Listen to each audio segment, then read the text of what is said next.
পিতা মাতার সাথে দাস দাসীর মতো আচরণ করা হবে, এটা একটা ব্যাখ্যা।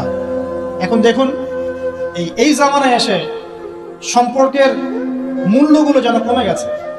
সম্পত্তির জন্য পিতা তার সন্তানকে বের করে দিচ্ছে, ত্যায্য করছে, আবার পুত্র পিতাকে হত্যা করছে, ছেলে মাকে হত্যা করছে, ভাই ভাইকে খুন করছে, বোন বোনে চুলাচুলি করছে, প্রতিবেশী মারামারি কাটাকাটি করছে, নিজের ভাই বোন যুদ্ধে লিপ্ত হচ্ছে সম্পত্তির জন্য।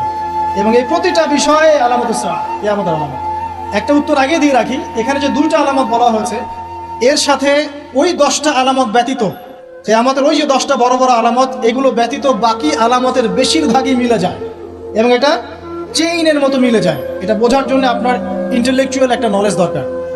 ইনশাআল্লাহ আল্লাহ পাক সেটা আপনাকে দান করবেন ইনশাআল্লাহ, যদি আপনি ওপেন মাইন্ডেড হন, সংকীর্ণ মন না হন। দেখুন, সামাজিক মূল্যবোধটা ভেঙে গেছে, আত্মীয়তার সম্পর্কগুলো এখন আগের মতো নাই। ইভেন প্রতিবেশী কে সেটা খোঁজ নেওয়ার প্রয়োজনে মানুষ মনে করে না।